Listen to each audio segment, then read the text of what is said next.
कि जो अब टीचिंग में आपको पता है कि थोड़ा सा डिफरेंट काम है कि आपने कोर्सेज जो हैं वो पढ़ाने हैं। कुछ कोर्सेज रूटीन पे होते हैं जो आप लाइक प्रैक्टिकल उसमें कोर्सेज हैं या कुछ में प्रैक्टिकल भी हैं, तो बेसिक्स जो हैं वो चीज़ें फिर होती हैं क्लियर। तो न्यू टेक्नोलॉजी जो है वो फिर अप टू डेट रहना थोड़ा सा ना उसमें मुश्किल होता है। तो इसलिए बस ये डेवलपमेंट जो है ना इसमें चलना साथ साथ पड़ता है। तो ये थोड़ा सा मुश्किल काम है लेकिन इसमें फ़ायदा बहुत है। अगर आपको ये डेवलपमेंट में आप चल जाओ तो इसमें अर्निंग बहुत ज़्यादा है। Yes sir. आप डेली मींस के जितना आप एक मंथ में कमाते हो वो आप वीक में कमा लेते हो, या डेली बेसिस पे आपकी जो अर्निंग है ना वो काफ़ी ज़्यादा है। तो इसमें अगर आप काम कर लो तो बहुत फ़ायदेमंद है। अदरवाइज़ फिर वो बेसिक जो आपकी जॉब्स होती हैं 50 60 70, वो फिर वो तो हैं ही हैं। तो अगर आप ये अपनी फील्ड में रहो काम करो तो बहुत ज़्यादा फायदेमंद है। Yes sir. हाँ जी, और कोई बच्चे दरमियान में इनपुट करें।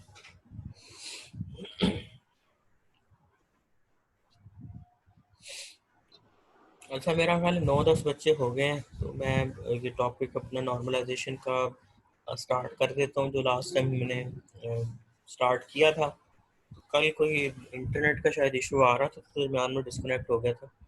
तो मैं अब ये एक थोड़ा सा सेशन ही लूँगा, इसके बाद फिर नमाज का टाइम भी हो रहा है। और कुछ अभी मेरा ख्याल है वो मुझे फ़ोन आया, कुछ वो आ रहे हैं दोस्त गेस्ट, तो मैं ये एक सेशन ही लूँगा। ठीक है सर।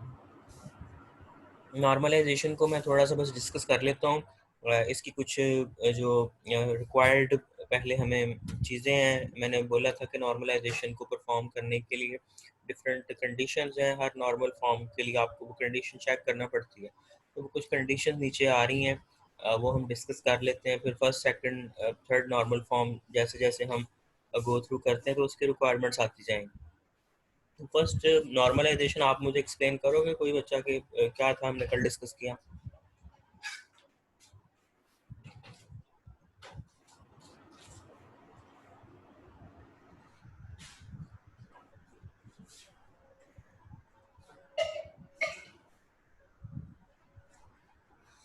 ठीक है, तो नॉर्मलाइजेशन हमने कल डिस्कस किया था कि normalization is the process of removing anomalies from the data.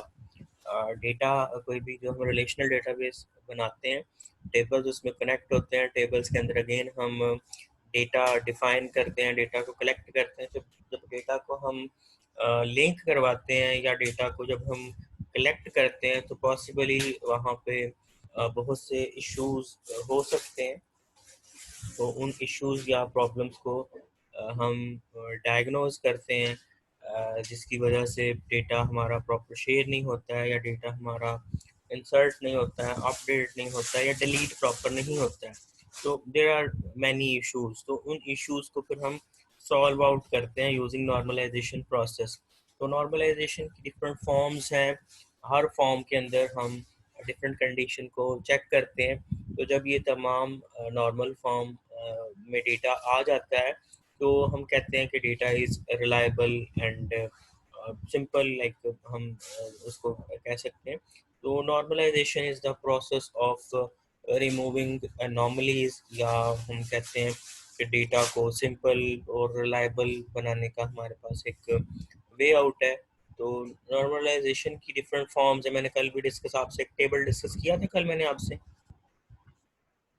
कल ये टेबल आपसे डिस्कस हो गया था, ये डायग्राम या नहीं हुई हाँ थी? सर। नहीं हुई थी, ठीक है। तो बेसिक इसकी डेफिनेशन हम ऊपर से पढ़ लेते हैं दोबारा। मैंने बोला इसको डिफरेंट वे से आप डिफाइन कर सकते हैं। The process of producing a simpler and more reliable database structure is called normalization. It is used to create a suitable set of relations for storing data. This process works through different stages known as normal forms. Her stage को आप एक normal form कहते हैं और हर normal form की एक certain condition है। These stages are first, second, third normal form and so on.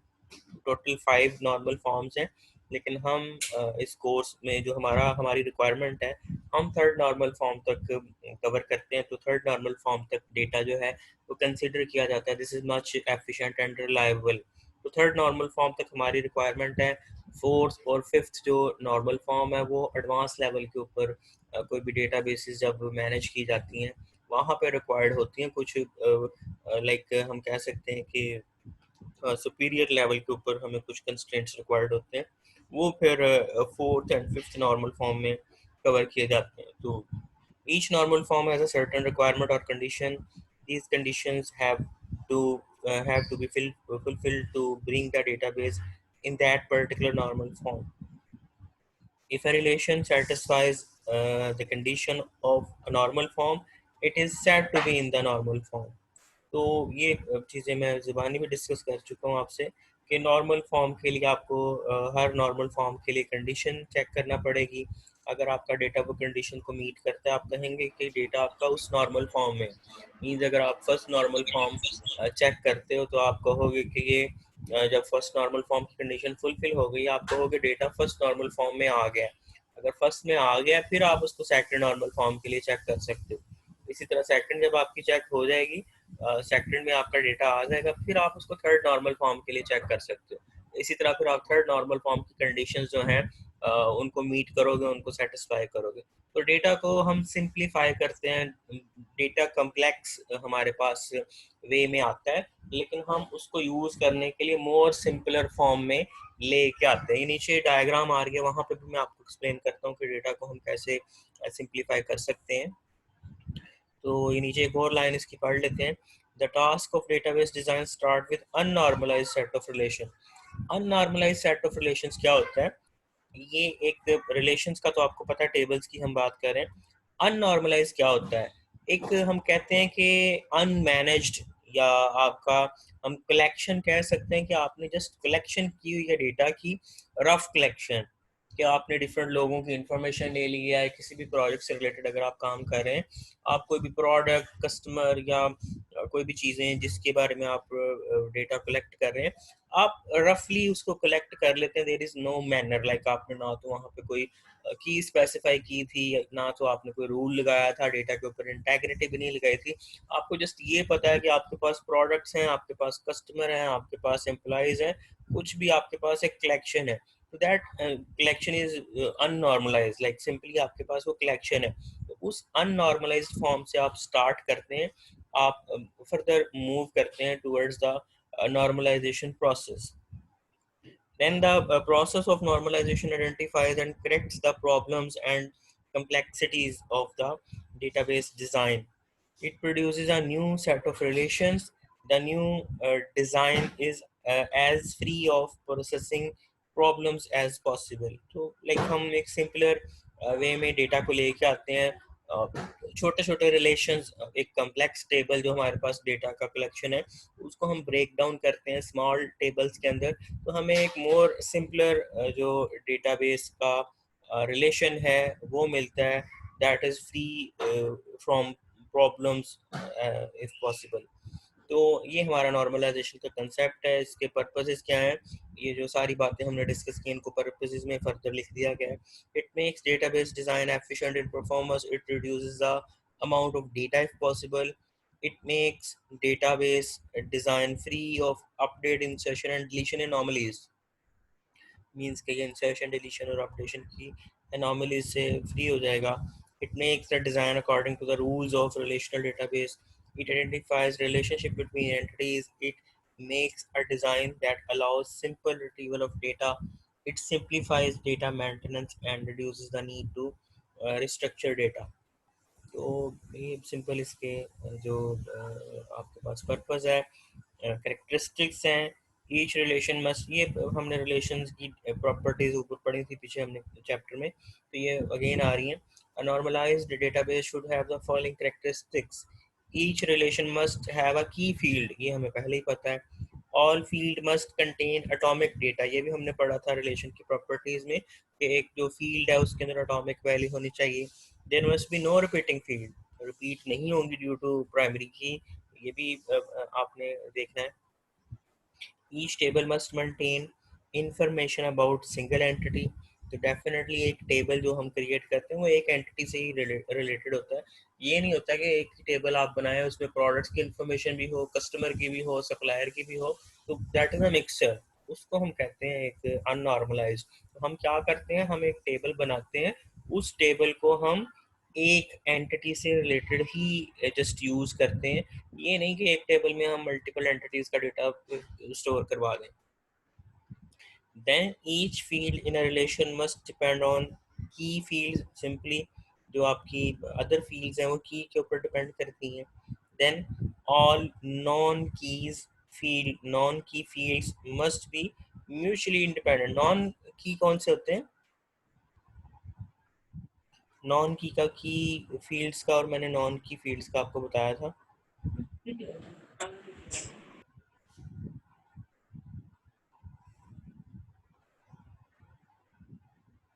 जी, कोई पता नहीं है। की एट्रीब्यूट्स वो होते हैं या की फील्ड्स वो होती हैं जिनको आप एज ए की यूज़ कर सकते हैं, और नॉन की एट्रीब्यूट्स आपकी या नॉन की फील्ड्स वो होती हैं जो अदर देन की एट्रीब्यूट आपके पास एग्जिस्ट कर रही हैं। लाइक आपके डेटा के अंदर आपका एज है या आपका कोई हॉबी है, तो वो किसी और के ऊपर डिपेंड नहीं कर रही होती, वो इंडिपेंडेंट है। तो those are called non key attribute, जो की के ऊपर डिपेंड तो कर रहे होते हैं लेकिन उनको आप एज अ की यूज नहीं कर सकते। तो की एट्रीब्यूट आपके डेटा में कोई भी ऐसी वैल्यूज जिनको आप एज अ की यूज कर सकते हैं। तो ये नेक्स्ट हमारे पास एक बड़ी इंपॉर्टेंट डायग्राम है, ये हमें एक्सप्लेन कर रही है नॉर्मलाइजेशन का पूरा प्रोसेस। हर नॉर्मल फॉर्म के अंदर कौन सी कंडीशन को आप चेक करते हैं। तो अगर आप ये पूरी डायग्राम अंडरस्टैंड कर लें, समझ लें, याद कर लें, तो आप पूरा क्वेश्चन इजीली अटेम्प्ट कर सकते हो। फर्स्ट हमने डेटा कलेक्ट करना है। हमें पता है कि डेटाबेस बनाने के लिए आपको डेटा रिक्वायर्ड है, डेटा सोर्सेज। डेटा हमें कहाँ से मिलता है? डेटा हमें मिलता है मार्केट से। हमें सिंपल आइडिया है कि हम जो मार्केट से कोई भी कस्टमर हमारा जो है that is in the market. Customer like कोई भी आपकी एक सिंगल ऑर्गेनाइजेशन हो सकती है, या आपके पास कोई भी वॉकिंग कस्टमर हो सकता है। आप ऑनलाइन काम कोई भी कर रहे हो तो आपको फर्स्ट ऑफ ऑल डेटा चाहिए। तो means you communicate with the customer. Customer से आप कम्युनिकेट करेंगे तो आपको डेटा मिलेगा, और कस्टमर आपका बहुत से सोर्सेज से आपको लिंक कर सकता है while sitting in your office, while working on online business, या आप किसी भी वे में आपको डेटा चाहिए। तो सिंपली यूज़र जो है वो आपको यहाँ पे हम कह सकते हैं यूज़र या users, if more than one customers are there या एंड यूजर्स, तो those people will come to you to describe their requirements। हमने रिक्वायरमेंट इंजीनियरिंग का एक टॉपिक पढ़ा था, सॉफ्टवेयर इंजीनियरिंग का जब हमने सब्जेक्ट पढ़ा था, हमें यूज़र से कम्युनिकेट करके रिक्वायरमेंट्स मिलती हैं। कस्टमर के साथ या यूज़र के साथ हम क्यों कम्युनिकेट करते हैं? सो दैट हम रिक्वायरमेंट्स गैदर कर सकें। तो बहुत से यूज़र्स जब हमसे कम्युनिकेट करते हैं, हम उनसे क्वेश्चन करते हैं, हम उनसे पूछते हैं कि what are the features you need, आपको कौन से फीचर्स रिक्वायर्ड हैं, क्या आपको सॉफ्टवेयर रिक्वायर्ड है, क्यों आप उसमें इंटरेस्टेड हो। तो all those things are written in a specific document. उस डॉक्यूमेंट को हम कहते हैं SRS। ये मेरा ख्याल है आपको याद होगा। SRS याद है जी स्टूडेंट्स? SRS याद है आपको?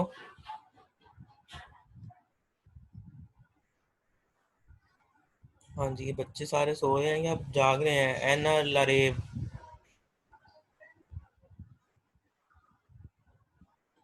ये सो रही है, ठीक है। हाफिज हैदर अली, Yes, sir. ठीक है। Hina, Yes, sir. हाँ जी, SRS का मैं पूछ रहा हूँ, ये याद है आपको? हाँ जी, मोहम्मद असद और अर्जमंद।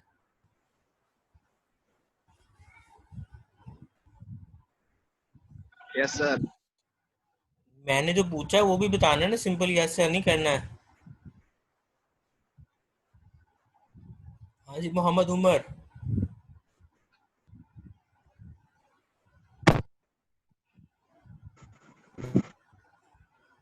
सबा सईद।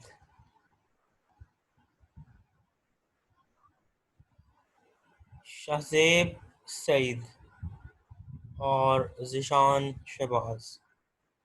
तो ये बच्चे आप साथ मुझे को रिस्पॉन्ड नहीं करते हो, मेरा ख्याल है कनेक्ट करके साइड पे निकल गए। जो ऑनलाइन क्लासेस का आजकल वो एक आता है ना क्लिप, कि ऑनलाइन क्लासेस आप वो कनेक्ट करके और पीछे से सोए हुए हैं या कोई अपने और काम कर रहे हैं। बच्चे सर क्लास अटेंड करके सो जाते हैं। चले सो जाएंगे तो अपना नुकसान करते हैं ना, इसमें कोई वो हमारा फ़ायदा तो नहीं है। ठीक है, तो यूज़र से हम कम्युनिकेट करते हैं रिक्वायरमेंट लेने के लिए, और रिक्वायरमेंट का जब हमारे पास एक पूल ऑफ रिक्वायरमेंट आ जाता है उसको हम राइट डाउन करते हैं into a document called SRS। तो ये user requirement specification report basically हम उसको कहते हैं, SRS को। तो ये क्या होता है इसके अंदर? सोर्सेज लाइक डेटा डिक्शनरी होती है, रूल्स एंड रेगुलेशन की इंफॉर्मेशन होती है, डेटा मॉडल होते हैं कि हमने कैसे काम करना है, data model like data collect करने का वे है, या हमने कोई सॉफ्टवेयर जब डेवलप कर रहे हैं तो हमारे पास हमने प्रोसेस मॉडल्स पढ़े थे। तो यूज़र से हम कम्युनिकेट करते हैं रिक्वायरमेंट लेने के लिए, और रिक्वायरमेंट को कैसे फुलफिल करना है उसके लिए फिर हमें रूल्स एंड रेगुलेशंस रिक्वायर्ड है, हमें डेटा मॉडल्स रिक्वायर्ड है।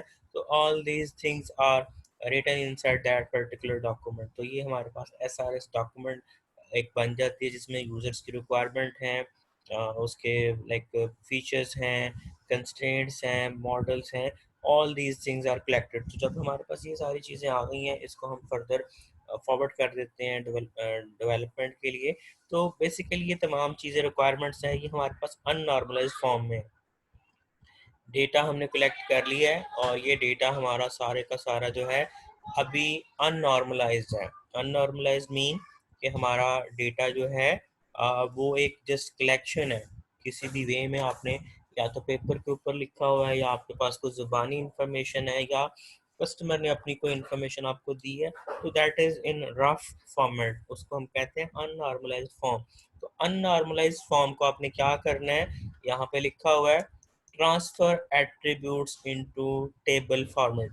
तो फर्स्ट ऑफ ऑल आपके पास तमाम जो रिक्वायरमेंट हैं आप इनको ट्रांसफर करते हैं इन टैबुलर फॉर्मेट, टेबल्स की फॉर्म में, लाइक रिलेशन की फॉर्म में आप डेटा को लेके आएंगे। तो जब आपने टेबल बना लिए देन आप फिर उसको फर्स्ट नॉर्मल फॉर्म के अंदर लेके आओगे। तो फर्स्ट नॉर्मल फॉर्म के अंदर लेके आने के लिए आपको क्या कंडीशन चेक करनी है, ये यहाँ पे लिखी है, रिमूव रिपीटिंग ग्रुप्स।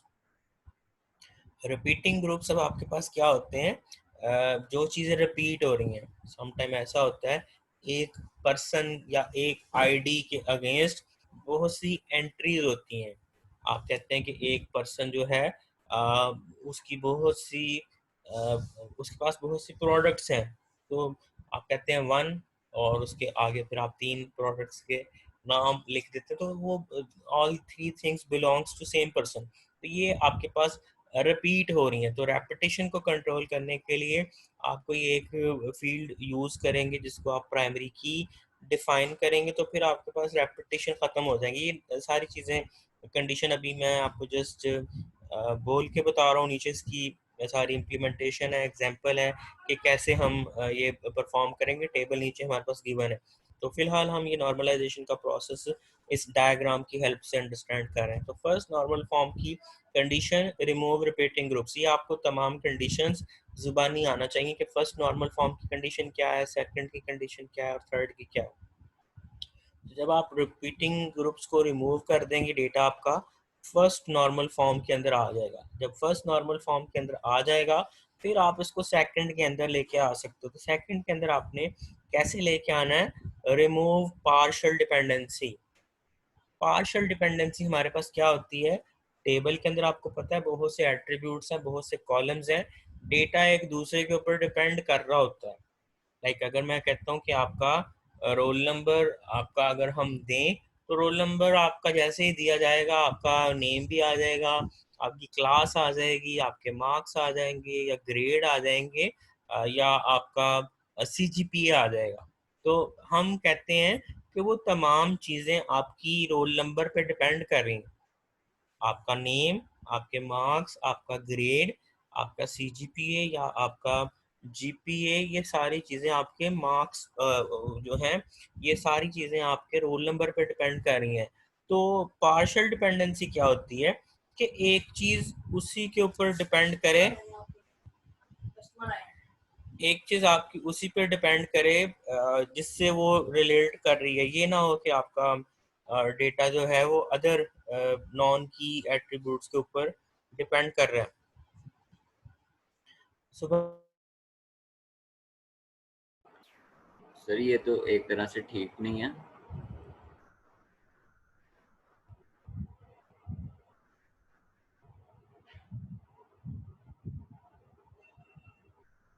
जी, क्या क्वेश्चन आपका?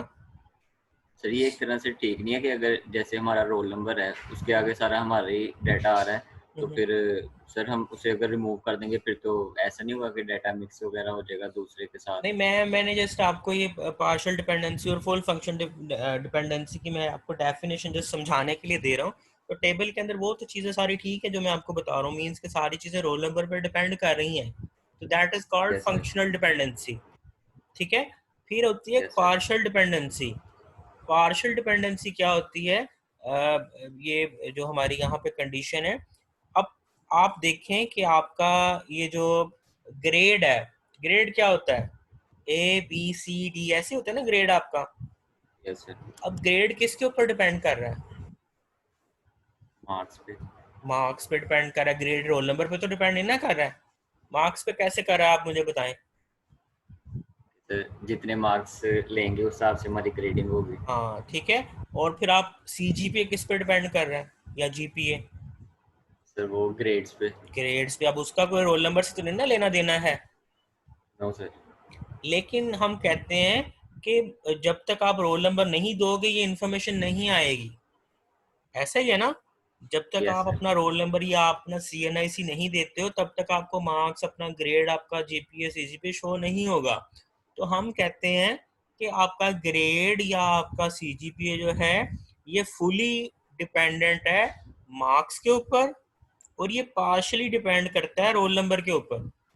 ऐसा ही है यस सर। कि यस सर। डिपेंड ये रोल नंबर के ऊपर भी कर रहा है कि जब तक आप रोल नंबर नहीं देते हैं तब तक आपका वो डिटेल नहीं आती है। लेकिन ये फुली डिपेंड कर रहे हैं आपके रोल नंबर्स, वो सॉरी मार्क्स के ऊपर, कि मार्क्स की यस बेस पे आपको ग्रेड मिलेगा, CGPA मिलेगा, GPA मिलेगा। तो this is called full functional dependency, कि एक चीज टोटली किस पे डिपेंड कर रही है उसको हम कहते हैं फुल फंक्शनल डिपेंडेंसी। तो मार्क्स जो है इस पे सारी चीजें डिपेंड कर रही हैं, उसको हम कहते हैं फुल फंक्शनल डिपेंडेंसी। और अगर कोई चीज लाइक रोल नंबर या CNIC के ऊपर पार्शली डिपेंड कर रही है तो उसको हम कहते हैं पार्शियल डिपेंडेंसी। ये जस्ट कंडीशन है नीचे इसकी एक सारी एग्जांपल्स आ रही हैं, हम इनको टेबल की फॉर्म में जब चीज़ों को देखेंगे वहां पे भी आपको क्लियर हो जाएंगी। तो यहाँ जस्ट मैं आपको बता रहा हूँ कि आपका पार्शियल डिपेंडेंसी और ये फुल फंक्शनल डिपेंडेंसी क्या है। और सेकंड में आपका ये डेटा आ जाएगा। क्लियर है आपका ये क्या था पार्शियल यस सर। डिपेंडेंसी और full? Then yes sir. Second में आपका आ जाएगा, नीचे हम एग्जांपल भी देखेंगे तो फिर आपको और क्लियर हो जाएगा। फिर हम थर्ड नॉर्मल फॉर्म के अंदर आ सकते हैं अगर हमारी सेकंड की कंडीशन फुलफिल है। थर्ड के लिए हम क्या कंडीशन चेक करेंगे? Remove transitive dependency. Transitive dependency अब क्या होता है? अब नॉन की एट्रीब्यूट का आपको क्लियर है क्या होता है नॉन की एट्रीब्यूट? कि एट्रीब्यूट हमारे टेबल के अंदर जो की नहीं है। ठीक है। मैं यस सर। कहता हूँ कि हमारे पास जो है हॉबीज हैं, या हमारे पास जो है वो कोई भी, हम कहते हैं सपोज हम कहते हैं कि किसी पर्सन की एज है, या कोई भी अदर एलिमेंट हमारे डेटा के अंदर हो सकता है। अगर हम कहते हैं कि एक नॉन की एट्रीब्यूट किसी दूसरे नॉन की एट्रीब्यूट के ऊपर डिपेंड कर रहा है, दोनों ही नॉन की एट्रीब्यूट है, मैं आपको यहाँ पे नीचे से अब फॉर एन एग्जांपल दिखा देता हूँ। टाइम यहाँ अब शॉर्ट रह गया है सेशन का। ये एग्जांपल आपके पास है नॉर्मलाइजेशन का, प्रोजेक्ट्स यहाँ पे लास्ट में गिवन है। तो ये देखिए आपका अगर ये पोजीशन जो है, ये अब देखिए सुपरवाइजर भी आपका नॉन की है। सुपरवाइजर को आप की तो नहीं ना रख सकते हैं। No sir. सुपरवाइजर आपका एक पर्सन है ना, उसकी जॉब का टाइटल है, और यस सर। पोजीशन उसका कोई भी, वो चेयरमैन है या मेंबर है, कुछ भी है। अब ये दोनों नॉन की एट्रीब्यूट है, सुपरवाइजर भी नॉन की एट्रीब्यूट है और पोजीशन भी आपका नॉन की एट्रीब्यूट है, लेकिन पोजीशन जो है वो सुपरवाइजर पर डिपेंड कर रही है। ऐसे ही है। Yes sir. तो ये क्या है कि एक नॉन की एट्रीब्यूट किसी दूसरे नॉन की दूसरी नॉन एट्रीब्यूट की। के ऊपर डिपेंड कर रहा है। ऐसा ही है ना, यस दोनों सर। नॉन की हैं और ये पोजीशन सुपरवाइजर के ऊपर डिपेंड कर रही है। तो डेफिनेशन उसकी ट्रांजिटिव डिपेंडेंसी की क्या है कि आपका एक नॉन की एट्रीब्यूट किसी दूसरे नॉन की के ऊपर डिपेंड कर रहा है, लेकिन होना क्या चाहिए कि इनको किसी की के ऊपर डिपेंड करना चाहिए। ये हमारा यस सर। रिमूविंग का प्रोसीजर है कि रिमूव ट्रांजिटिव डिपेंडेंसी। अब ये दोनों एक लाइक पोजीशन सुपरवाइजर के ऊपर डिपेंड कर रही है, इसको हम कहते हैं कि ये नॉन की एट्रीब्यूट दूसरे नॉन की के ऊपर डिपेंड कर रहा है। इसको हम खत्म करके क्या कहेंगे कि हम इस टेबल के अंदर सुपरवाइजर आईडी जो है ये खुद से पहले से दिया हुआ है, तो हम सुपरवाइजर आईडी के ऊपर इसको सुपरवाइजर को डिपेंड करवाएंगे। तो फिर यस हमारा सर। क्या हो जाएगा कि ये नॉन की एट्रीब्यूट के ऊपर डिपेंड कर रहा है। तो होना ये चाहिए कि कोई भी एट्रीब्यूट उसको की एट्रीब्यूट के ऊपर डिपेंड करना चाहिए। तो ये अब आप देखेंगे कि सुपरवाइजर आईडी के ऊपर डिपेंड करेगा। अभी तो ये सारा कंप्लीट एक बिगर टेबल है, लेकिन हम इसको ब्रेक डाउन कर देंगे। सुपर आईडी के ऊपर ही डिपेंड करेगा, तो इसको कहते हैं कि आपने पार्शियल डिपेंडेंसी को खत्म करके आपने नॉन की एट्रीब्यूट को की के ऊपर डिपेंड करवा दिया। This is called transitive dependency. जो आपकी थर्ड नॉर्मल फॉर्म की कंडीशन है, ट्रांजिटिव डिपेंडेंसी। तो ये थर्ड नॉर्मल फॉर्म तक का हमारा यहाँ पे कंसर्न है। थर्ड नॉर्मल फॉर्म तक हम देखते हैं कि डेटा अगर हमारा प्योरीफाई हो गया तो ठीक है। देन हम फोर्थ नॉर्मल फॉर्म जिसको हम कहते हैं BCNF, by-coded normal form, make sure every determinant candidate key। Then fifth normal form है, ये हम जो है fourth normal form, sorry, remove multi valued dependency. और फिफ्थ नॉर्मल फॉर्म की है रिमूव जॉइंट डिपेंडेंसी। तो ये हम जो है वो थर्ड नॉर्मल फॉर्म तक ही अपना यहाँ पे डेटा नॉर्मलाइज करते हैं। फोर्थ और फिफ्थ या BCNF मैंने बोला है कि एडवांस लेवल के ऊपर कुछ रिक्वायरमेंट्स हैं, तो ये भी हम डिस्कस कर सकते हैं, लेकिन हमारी रिक्वायरमेंट थर्ड तक है। तो थर्ड नॉर्मल फॉर्म तक आपने चीज़ें देखनी। नीचे अब आपकी अगेन ये फंक्शनल डिपेंडेंसी का मैंने आपको बोला है, ये अब टाइम मेरे पास ख़त्म हो रहा है, बिल्कुल लास्ट मिनट है। तो ये नॉर्मल फॉर्म तक का हमारा जो टेबल तक मैंने डिस्कस कर लिया। नेक्स्ट टाइम हम इंशाल्लाह इसकी ये एग्जांपल के साथ एक्सप्लेन करेंगे और इसको सॉल्व करेंगे, तो फिर हमें ये चीज़ें और ज़्यादा क्लियर हो जाएंगी। तो इसको इंशाल्लाह नेक्स्ट टाइम के लिए रखते हैं। तो आपके ओके लिए सर। इतना ही है।